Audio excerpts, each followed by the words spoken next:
Hi friends, welcome to Jayas garden. இன்னும் video கூட இல்லை. வீட்டில் சமையல் பண்ணிட்டு இருந்தேன். சமையல் பண்ணிவிட்டு அடுப்பெல்லாம் க்ளீன் பண்ணிகிட்டு இருந்தேன்னா தச்செல்லாம் அந்த துணியை கொண்டு வந்து காயப்படுறதுக்காக வெளியிலேருந்து பார்த்தாக்க ட்ராகன் ஃப்ரூட் பூத்துருக்கு.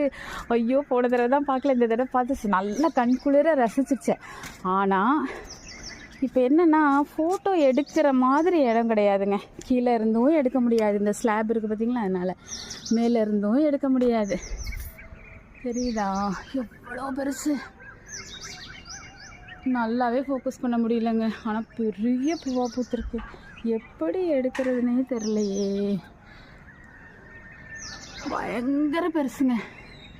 போன தடவை பூத்த பூவை விட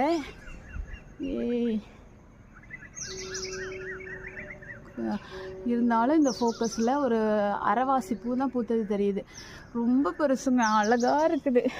இந்த தடவை ரொம்ப ஹெல்த்தியான ஒரு காய் வரும்னு நினைக்கிறேன். போன தடவை ஒரு உள்ளங்கை நிறையிற அளவுக்கு வந்துச்சு அந்த ஒரு காய்.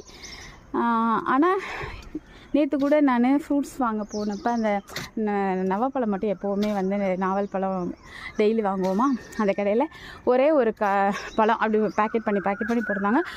கையில் வச்சா கை கொள்ளாது, 2 கையில் பிடிக்கிற அளவுக்கு பெருசாக இருந்தது. இப்போ எவ்வளோ உரம் போட்டு வளர்த்துருப்பாங்கல்ல அப்படின்னு தோணுச்சு எனக்கு. சரி, நம்ம வீட்டில் இப்படி வந்தால் நல்லாயிருக்குமே அப்படின்னு நினச்சி மனசில் தாங்க நினச்சேன். இங்கே வந்து பார்த்தா பெரிய பூவாக இருக்குது. ஸோ இந்த தடவை ஹெல்த்தியாக வரும். போன தடவை இந்த அளவுக்கு பெருசாக இல்லை. ஸோ இந்த தடவை பெரிய பூவாக வரும்னு எதிர்பார்க்குறேன். ஆனாலும் பராமரிப்பு பத்தாதுங்க. இருந்தாலும் பூவை உங்களுக்கு எனக்கு நல்லா காமிக்கும்போது கவலையாக இருக்குது. கீழே இருந்து பார்த்தா சூப்பராக தெரியுது, ஆனால் ஸ்லாப் இருக்குது, எடுக்க முடியாது. இங்கே இருந்து உள்ளே போனால் அந்த சைடு இருக்குது, இந்த சைடுனா கூட எடுத்துடலாம். எந்த பக்கமும் ஃபோக்கஸ் பண்ண முடியாத ஒரு இடத்துல இருக்குது. ஆனாலும் உள்ளுக்குள்ளே போய் நுழைஞ்சிக்கிட்டு உங்களுக்காக நான் ரிஸ்க் எடுத்து கையை மட்டும் அந்த பக்கம் நீட்டி காமிச்சேங்க கேமராவை. ஓரளவு பார்த்துருப்பீங்கன்னு நினைக்கிறேன். நீங்கள் பார்க்காத பூவாங்க, பார்த்துருப்பீங்க. ஆனாலும் என் வீட்டு தோட்டத்தில் நான் வச்சு எனக்கு 53 வயசு வரைக்கும் பார்க்காத ஒன்று நான் பார்க்குறப்ப எனக்கு சந்தோஷம் தாங்கலை.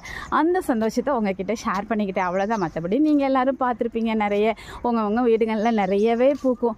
ஆனால் என் வீட்டில் ஒன்று வந்தது எனக்கு அவ்வளோ சந்தோஷங்க.